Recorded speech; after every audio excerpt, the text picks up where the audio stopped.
Hello, good morning to all my dear student. मैं Jairam, assistant professor zoology, government PG college Dholpur, Rajasthan. आज हम BSc part 3 का zoology का paper 3 ecology and environmental study के बारे में चर्चा करेंगे। डिपार्टमेंट की ओर से बीएससी 3rd ईयर के लिए हमें यह पेपर पढ़ाने को कहा गया है। इस संपूर्ण पेपर के वीडियो समय समय पर अपलोड होते रहेंगे। आज हम इसको शुरुआत करते हैं कि ये इकोलॉजी क्या है एंड एनवायरमेंटल स्टडीज क्या है, इसके मीनिंग के बारे में, इसके बारे में जानकारी। तो ये जो पेपर है इकोलॉजी एंड एनवायरमेंटल स्टडी काफी इंटरेस्टिंग पेपर है और एनवायरमेंट से रिलेटेड है। इसे 3 यूनिट में बांटा गया है। Unit first, second and third. Unit first ecology से रिलेटेड है, जिसमें आप जानेंगे कि इकोलॉजी क्या है, इकोलॉजी के मुख्य भाग कौन कौन से हैं और एनवायरनमेंट के मुख्य भाग कौन कौन से हैं, बायोटिक एबायोटिक फैक्टर के बारे में, food chain, food web, ecological pyramid के बारे में, सक्सेशन जिसे हम अनुक्रमण कहते हैं उसके बारे में, इकोलॉजिकल नेचर क्या होता है इसके बारे में, पॉपुलेशन इकोलॉजी, कम्युनिटी इकोलॉजी और डिफरेंट टाइप की जो कम्युनिटी इकोलॉजी होगी उनके बारे में, चाहे वो टेरेस्ट्रियल है, एस्चुराइन है या फिर फ्रेश वाटर, इनसे संदर्भित। इसके साथ साथ इसमें आप ग्रीन हाउस इफेक्ट के बारे में, ग्लोबल वार्मिंग के बारे में, ये सभी स्टडी इसके अंतर्गत आती है यूनिट फर्स्ट के अंतर्गत। सेकंड जो यूनिट है यह नेचुरल रिसोर्सेज से रिलेटेड है। Natural resources and there management. एक तो इसमें कि एनवायरनमेंट है, तो एनवायरनमेंट क्या है, एंड नेचुरल रिसोर्सेज, कौन कौन से नेचुरल रिसोर्सेज हैं और उनको भविष्य में बचाए रखने के लिए उनको किस प्रकार से उनका मैनेजमेंट किया जा सकता है, इन सब के बारे में आपने सेकंड यूनिट में जानकारी प्राप्त करेंगे। एंड थर्ड यूनिट है, थर्ड यूनिट में वाइल्ड लाइफ मैनेजमेंट के बारे में है, wild life conservation,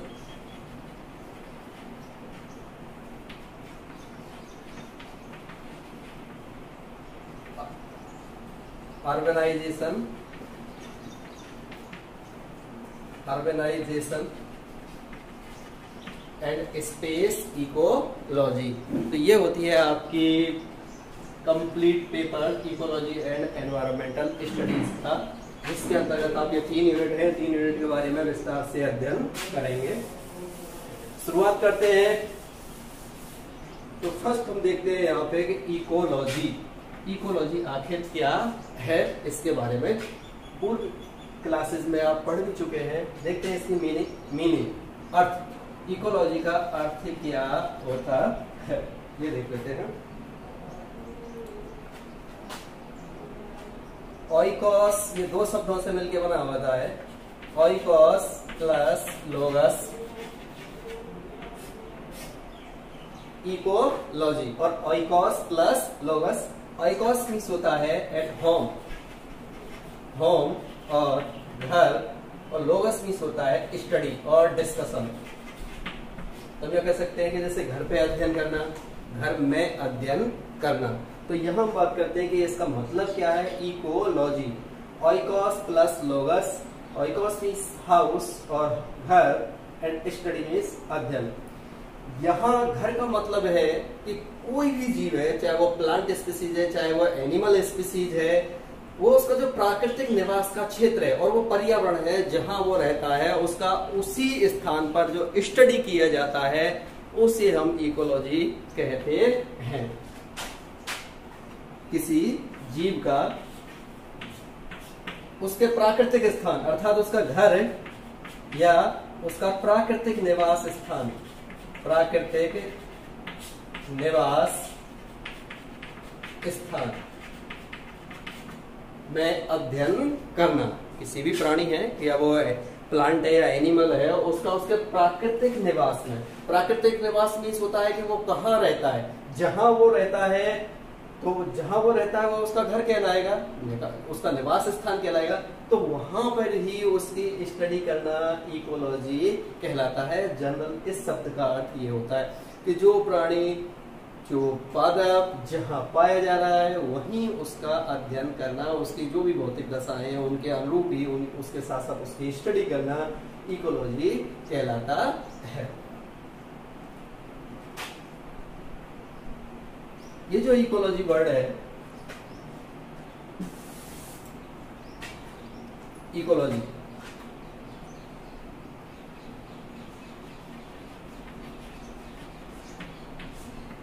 ecology word सबसे पहले किसने दिया है, इसके बारे में अभी भी संशय बना हुआ है कि यह शब्द किसने दिया, थोड़ी सी अनिश्चितता है, लेकिन ऐसा बताया जाता है कि फर्स्ट ऑफ ऑल इस शब्द का उपयोग रीटर ने किया था 1866 में। रीटर ने इस शब्द का प्रयोग किया था सबसे पहले, लेकिन कुछ ये मानते हैं कि अर्नेस्ट हेकल ने सर्वप्रथम इसका उपयोग किया। अर्नेस्ट हेकल, हालांकि यहाँ ये ध्यान रखें आपकी जो इकोलॉजी शब्द है, इकोलॉजी शब्द रीडर ने ही दिया है, सर्वप्रथम इन्होंने ही इसका उपयोग किया था, लेकिन इसकी जो कंप्लीट व्याख्या है तथा इसको जो डिफाइन किया गया है, पूरी तरह से डिफाइन किया है, वो अर्नेस्ट हेकल ने किया गया है। तो कहीं कहीं इसमें विरोधाभास रहता है, बुक्स में भी कहीं कहीं ये विरोधाभास है, अभी तक ये एस्टेब्लिश नहीं हो पाया है कि रीडर एक्चुअल में रीडर ने ये शब्द दिया है या फिर अर्नेस्ट हेकल। हालांकि ये जरूर है कि फर्स्ट जो यूज किया है वो इसको इकोलॉजी शब्द को रीडर ने यूज किया है 1866 में। अर्नेस्ट हेकल ने इसकी व्याख्या की है, इसको ठीक से डिफाइन किया है, इसलिए कहीं कहीं अर्नेस्ट हेकल को भी फादर ऑफ इकोलॉजी कहा जाता है। लेकिन यहाँ पे आप ये ध्यान रखें सर्वप्रथम रीडर ने दिया है तो आप रीडर को प्रायोरिटी दें। डेफिनेशन देख लेते हैं हम इकोलॉजी क्या है। तो सबसे पहले तो ये समझे कि जो एनवायरनमेंट है, वातावरण है, वातावरण में भौतिक दशाएं होती हैं, भौतिक दशाओं में अब किसी भी जीव का अध्ययन कर रहे हैं, किसी जीव का, कोई भी जीव है, चाहे वो प्लांट है चाहे वो एनिमल्स है, किसी जीव का उसका पर्यावरण के साथ जो इंटरेक्शन होता है उसके अध्ययन का जो विज्ञान है उसे हम इकोलॉजी कहते हैं। जीव का, कोई भी जीव है उसका पर्यावरण के साथ जो इंटरेक्शन होता है, जो अंतरक्रिया होती है, उसके अध्ययन का जो विज्ञान है उसे हम इकोलॉजी कहते हैं। या हम ये कहें कि जीव का पर्यावरण में पाए जाने वाले जैविक व अजैविक घटकों से, जीव का जैविक व अजैविक घटकों से पारस्परिक क्रिया के संबंधों का अध्ययन करना ही इकोलॉजी कहलाता है। तो आप यहाँ पे ये देखें कि एक तो जीव हो गया, एक पर्यावरण हो गया, या तो हम यहाँ पे पर्यावरण शब्द यूज कर सकते हैं, और पर्यावरण में क्या है, एक इसके जैविक घटक है, जैविक और बायोटिक, जैविक प्लस अजैविक, इन्हीं घटकों से मिलकर पर्यावरण बना है। मोस्टली इसमें क्या है, जैविक और अजैविक। तो आप तो चाहे तो जीवों के जैविक या अजैविक घटकों के साथ अंतरक्रिया कह सकते हैं, उसके संबंधों का अध्ययन करना इकोलॉजी कहलाता है। या हम सीधे ये कह सकते हैं कि जीव का अपने पर्यावरण के साथ अंतर संबंधों का अध्ययन करना ही इकोलॉजी कहलाता है। तो जीव का उसी दशा में अध्ययन करना, उसी के पर्यावरण में अध्ययन करना है। ओडम के अनुसार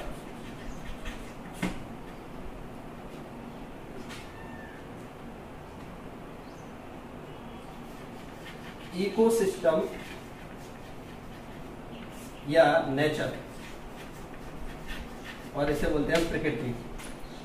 ओडम के अनुसार इकोसिस्टम या नेचर की संरचना एवं कायरकी का अध्ययन ही इकोलॉजी कहलाता है। बड़ी सिंपल सी डेफिनेशन है। ओडम के अनुसार इकोसिस्टम पारितंत्र या प्रकृति की संरचना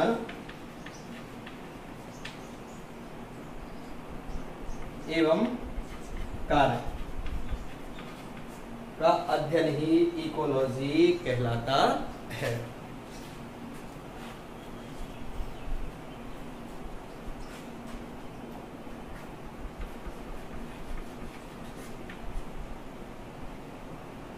प्रोफेसर रामदेव मिश्रा को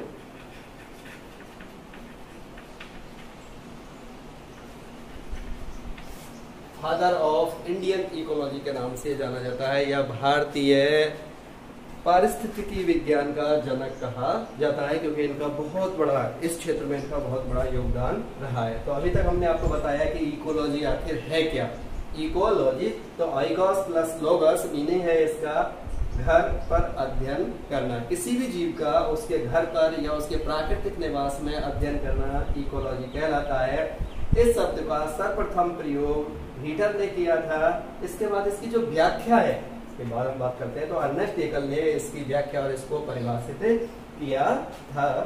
डेफिनेशन के बारे में भी हमने आपको बताया। ये आप ओडम के अनुसार ही देखें तो इकोसिस्टम और नेचर की संरचना और कार्य ही क्या है, जो अध्ययन है वही क्या है, इकोलॉजी है।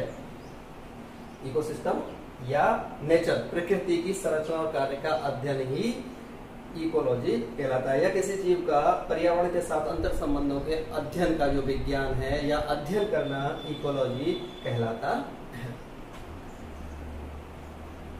ये हम देख लेते हैं इसके लेवल ऑफ ऑर्गेनाइजेशन, इसमें संगठन के क्या क्या स्तर होते हैं इकोलॉजी में। इसे हम इकोलॉजिकल हायरार्की के नाम से जानते हैं। पारिस्थितिकी है पदानुक्रम, तो पारिस्थितिकी पदानुक्रम कौन कौन से हैं, पारिस्थितिकी में कौन कौन से पदानुक्रम होते हैं, उनके बारे में जान लेते हैं। तो इसका जो बेस है, बेस जो आधार होता है वो होता है इंडिविजुअल्स, इंडिविजुअल्स व्यक्ति। एक सिंगल मैन जो होता है, सिंगल व्यक्ति या सिंगल जीव जो भी है उसको हम इंडिविजुअल्स के नाम से जानते हैं। तो ये होती है इसकी बेसिक यूनिट, इकोलॉजी की बेसिक यूनिट। सबसे प्रारंभिक और जो बेसिक यूनिट होती है इकोलॉजी की, ये होती है इंडिविजुअल्स। देन आती है पॉपुलेशन। पॉपुलेशन या जिसे बोलते हैं हम समष्टि, समष्टि एक स्थान विशेष पर रहने वाले समान जीवों का जो समूह होता है, एक निश्चित क्षेत्रफल में जो रहे, उसे हम पॉपुलेशन या समष्टि कहते हैं। या हम ये कह सकते हैं कि समान जीवों का समूह जो एक निश्चित एरिया या क्षेत्र में रहता है, उसे पॉपुलेशन के नाम से जानते हैं। इसको आप यहाँ ये देख सकते हैं कि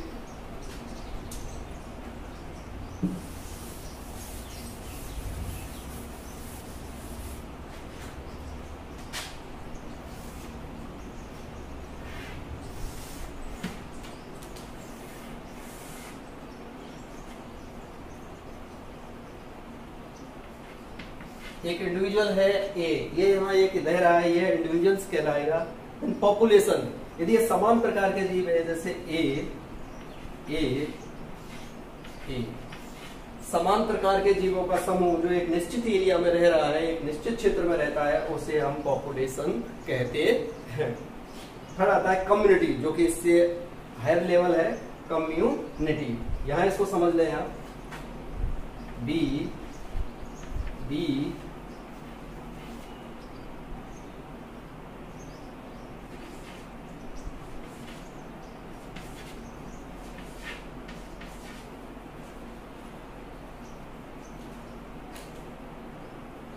कम्युनिटी या समुदाय।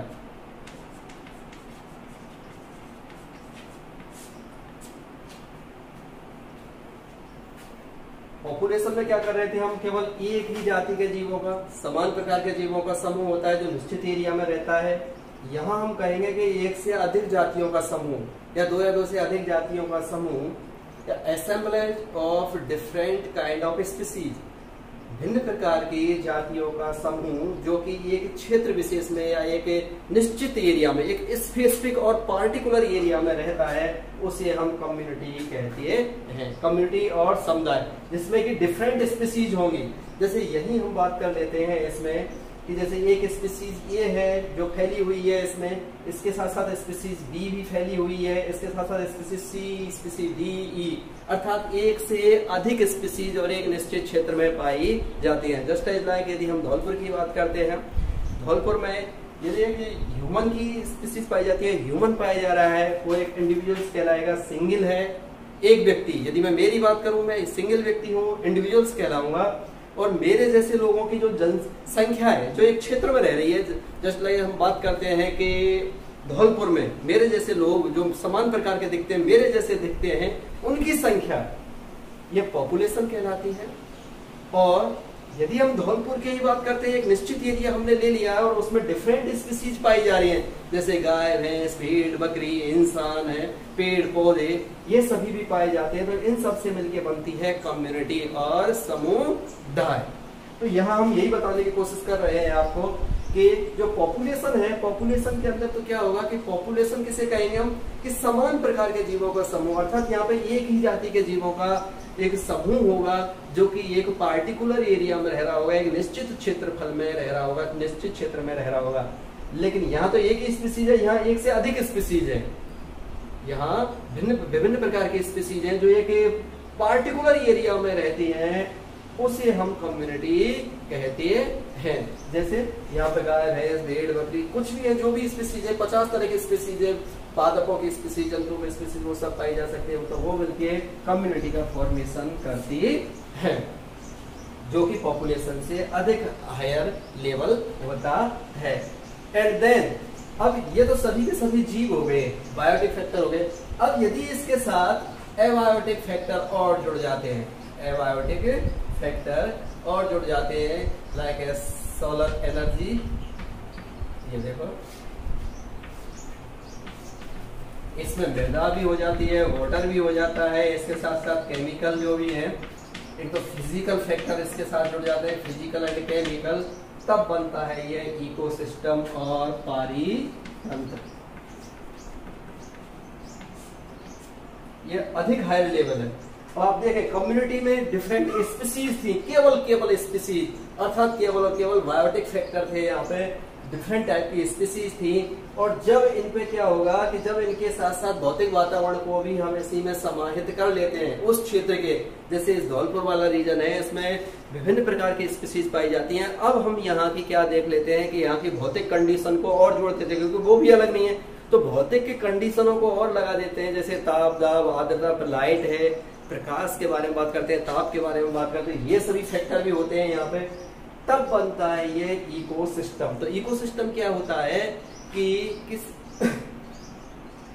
जैविक व अजैविक घटकों से मिलकर बना स्वावलंबी तंत्र होता है। ये इकोसिस्टम क्या है, जैविक व अजैविक घटकों से मिलकर बना स्वावलंबी तंत्र होता है, जिसमें जैविक व अजैविक घटक एक दूसरे से इंटरेक्शन करते हैं, एक दूसरे से इंटरेक्शन करेंगे, ये अंतर क्रिया करते हैं, तथा पदार्थों और ऊर्जा का आदान प्रदान होता है। तथा इन्हीं के मध्य, जैविक और अजैविक घटकों के मध्य क्या होगा, एक तो पदार्थों का और एक एनर्जी का फ्लो भी होता है, या एक्सचेंज होता है, exchange of materials and energy.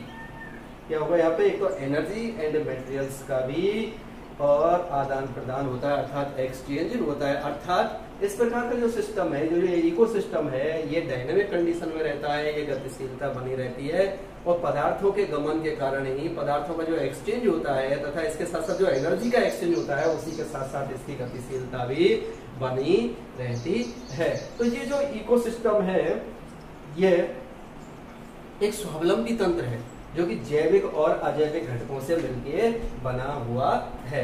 अब इसको हम संपूर्ण को क्या कहेंगे, यहाँ जो ये संपूर्ण बन गया है, जिसमें कि सोलर की एनर्जी भी आ गई, इसमें लाइट आ गई, लाइट, टेम्परेचर, ह्यूमिडिटी, सॉइल, सभी फैक्टर आ जाएंगे, डेफेक्ट फैक्टर वगैरह, ये सब केमिकल आ जाएंगे, इसके साथ साथ मृदा की पीएच वगैरह भी होगी, एल्केनिटी, एसिडिटी, ये सभी के सभी का, तो ये सभी मिलके क्या बनाएंगे यहाँ पे, इसको हम बोलते हैं इकोसिस्टम।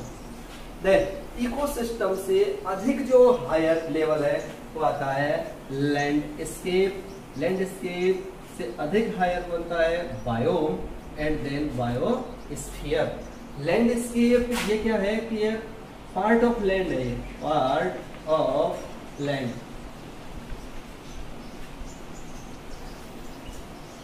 भूमि का एक भाग होता है, ये भी पार्ट ऑफ लैंड है, भूमि का एक भाग है, जो कि नेचुरली क्या होगा,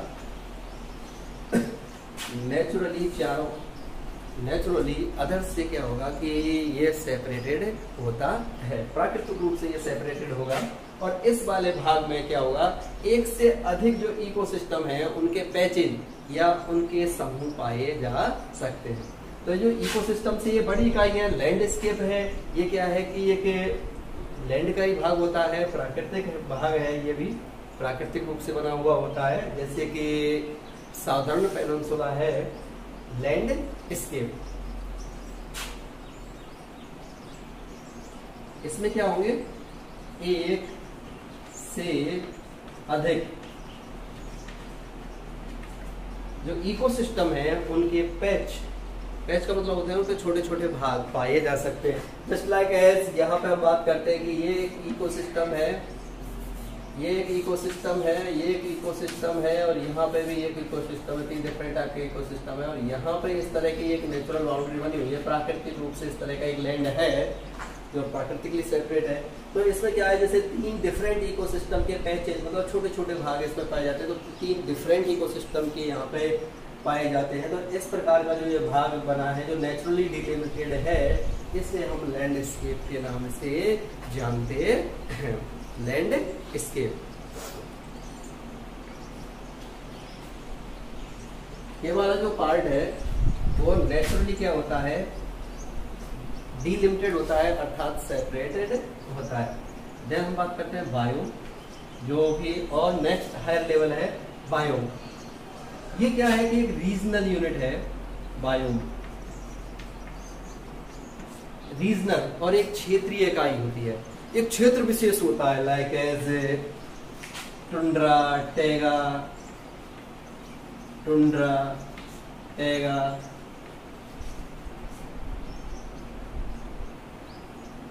डेजर्ट, ये सभी जो कि एक विशिष्ट क्लाइमेटिक जोन में स्थित होते हैं। विशेष इस तरह के जो क्षेत्र हैं उनमें क्या होता है, विशेष क्लाइमेटिक जोन किससे बनते हैं, ये विशेष क्लाइमेटिक जोन होता है, एक विशेष ही क्लाइमेटिक जोन होगा। लाइक एक डेजर्ट है तो वहां एक विशेष क्लाइमेटिक जोन होगा, टुंड्रा, टैगा, एवरग्रीन फॉरेस्ट का है। तो ये सभी क्या है कि विशेष विशेष क्लाइमेटिक जोन होते हैं, और ये क्षेत्रीय रीजनल यूनिट होती है, ये क्षेत्रीय इकाई होती है। तो बायोम क्या है, बायोम क्षेत्रीय इकाई होते हैं, like as desert, tundra and taiga, desert, tundra and taiga. Biosphere पृथ्वी का वह भाग जहां जीव पाया जाता है। जीव का मतलब ये होगा कि वहां पर पादप या जंतु कुछ भी पाया जा सकता है। तो पृथ्वी का वह भाग जहां जीव पाया जाता है तथा वह अपने भौतिक पर्यावरण से इंटरेक्शन करता हुआ रहता है, उसे हम बायोस्फीयर कहते हैं। तो संपूर्ण जो पृथ्वी है वो एक जीव मंडल के रूप में होती है, क्योंकि जीव पृथ्वी पर सभी जगह जीव पाए जाते हैं। तो वो क्या कहलाएगा, बायोस्फीयर। वो वाला भाग पूरा कंप्लीट बायोस्फीयर कहलाएगा। हालांकि ऐसा होता है कि जनरली हम इनको थोड़ा कम पढ़ते हैं, सीधे ही इसका क्या है कि जो इकोसिस्टम है ये बायोस्फीयर का ही पार्ट होता है, मेन जो पार्ट है, क्योंकि एक स्वावलंबी तंत्र बन गया यहाँ पे इकोसिस्टम। तो आज हम आपको बता रहे थे इसके बारे में, प्रारंभिक ज्ञान दे रहे थे कि मीनिंग क्या है, इकोलॉजी क्या होती है, इकोलॉजी किसने शब्द दिया था। तो इकोलॉजी के बारे में बताया कि इकोलॉजी शब्द फर्स्ट जो यूज किया है वो रिटर ने यूज किया है, फादर ऑफ इकोलॉजी उन्हीं को कहा जाता है, लेकिन इसको डिफाइन किया है वो हिकल ने किया है। इंडियन इकोलॉजी के जो जनक हैं प्रोफेसर रामदेव मिश्रा को कहा जाता है। इसके साथ साथ हमने आपको बताया था लेवल ऑफ ऑर्गेनाइजेशन के बारे में। तो इसका जो बेसिक यूनिट होती है वो इंडिविजुअल्स होती है। इसके बाद जो इससे अधिक उच्च लेवल होता है, हायर लेवल होगा वो population, then community, ecosystem, landscape, biome and biosphere. तो इसी क्रम में इन्हें याद रखें, ये क्रम इसी प्रकार से होगा। इंडिविजुअल्स, देन पॉपुलेशन बनेगी। इंडिविजुअल्स एक सिंगल व्यक्ति हो गया, इंडिविजुअल्स से पॉपुलेशन बनेगी, पॉपुलेशन से क्या होगा, कम्युनिटी का फॉर्मेशन होगा जिसमें कि डिफरेंट स्पीसीज होंगी। और यदि इसके साथ एबायोटिक फैक्टर को और जोड़ दिया जाए, community plus abiotic factor, community के साथ यदि एबायोटिक फैक्टर्स को और जोड़ दिया जाता है तो ये इकोसिस्टम का फॉर्मेशन हो जाता है। देन होता है लैंडस्केप, जो कि एक पार्ट का ही लैंड होता है जो प्राकृतिक रूप से सेपरेटेड होता है और प्राकृतिक रूप से पृथक होता है।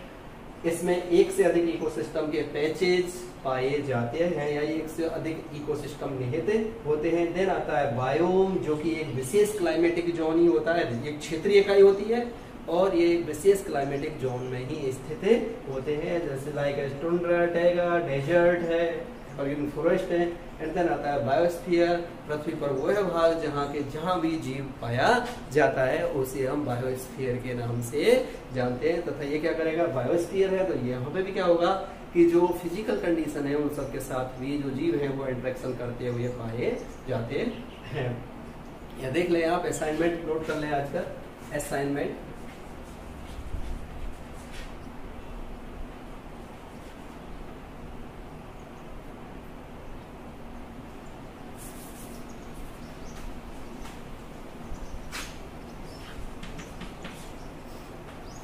व्हाट इज इकोसिस्टम, इकोसिस्टम क्या है, या define ecosystem.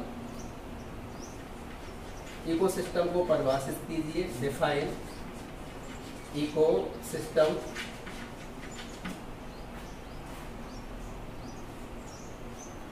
Define community, community को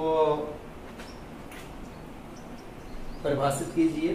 तो आपको इन सभी की परिभाषा याद करनी है, डेफिनेशन याद करनी है कि पॉपुलेशन क्या है, कम्युनिटी क्या है, तीनों को याद कर लें आप। इकोसिस्टम क्या है, कम्युनिटी क्या है एंड पॉपुलेशन क्या है।